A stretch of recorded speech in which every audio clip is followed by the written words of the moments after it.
Stealing cars via a headlight, can injection. Car thieves have come up with yet another way to steal your car, and this one is rather creative.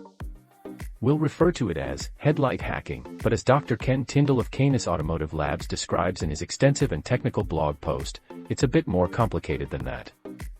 This method of keyless car theft begins at your car's headlight module, but the only reason thieves have chosen this point of entry is because it offers them the easiest way to get hooked into a vehicle's CAN bus system.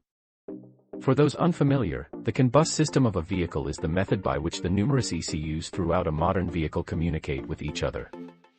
Thieves are using this central nervous system to their advantage by executing an attack referred to as CAN injection. Someone has developed a tool, disguised as a JBL Bluetooth speaker and sold on the dark web, that when wired into a vehicle's control CAN bus, can impersonate the vehicle's key fob. The vehicle used as an example is a current generation Toyota RAV4, but it's vital to note that this vulnerability is not specific to any particular OEM or model. This is an industry-wide problem at the moment. Thieves are pulling bumpers and trim pieces away from a vehicle, which allows them access to the CAN bus near the headlight connector. Much of a vehicle's CAN bus systems will be found hidden deep inside a car, but since modern headlights are so smart these days, they require their own ECUs, which means they're going to be wired into the whole car's CAN bus system. Once thieves find the correct wires to tap into, the theft device does the work for them. A simple play button on the fake JBL speaker injection tool is programmed to instruct the door ECU to unlock the doors, as though you have the actual key to the car in your hand. You turn the vehicle on in a similar fashion, and a thief can simply drive away with your car without ever coming into contact with the vehicle's actual key fob. What can a car owner do?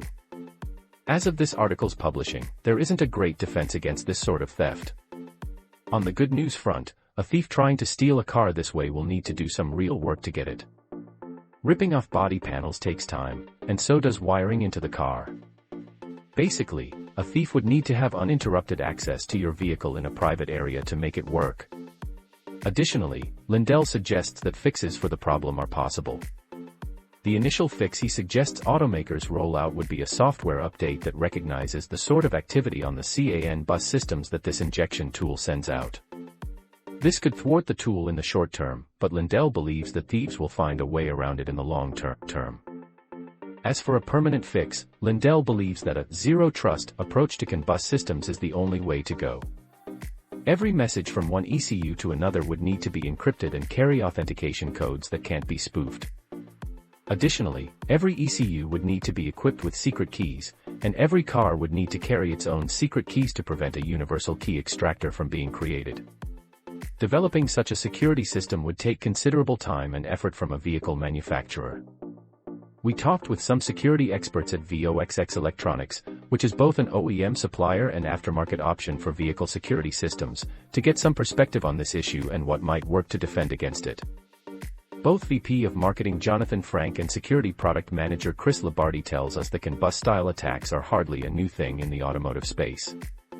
Whatever they're being referred to as they are out there, the hacks are not new, Labardi tells us. They've been going on for a dozen years. As long as there's been CAN, there's been ways to hack around it. The problem experts and the public is seeing today is that CAN bus hacking is getting easier because the CAN bus now stretches to more accessible parts of the car, such as the headlight modules used in this vulnerability. Years ago, it wasn't so easy. In order to do CAN bus-style stuff, you had to gain access to the wires, which were interior, so you'd have to physically break into the vehicle, gain access, get under the dash, get to a CAN network set of wires, Labardi says. It wasn't as easy. It's becoming more prevalent now because typically to do this you had to be very, very, very well educated and have a lot of expensive equipment, and have the actual CAN bus messaging and all that would be required to do something like this. It's just becoming easier. Tyndall at Canis Automotive Labs suggests that folks try and park their vehicle in places that don't allow easy and uninterrupted access to its headlights.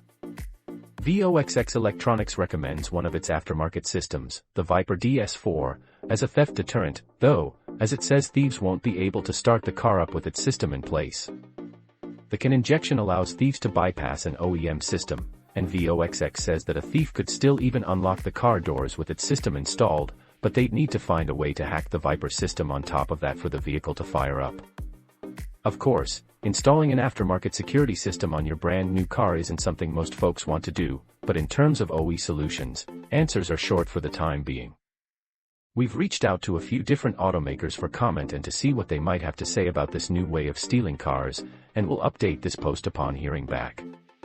But lastly, if you notice that someone has been tampering with the trim or body panels near/around your headlights, you may want to contact the police, because a thief could be readying their combustion injection theft.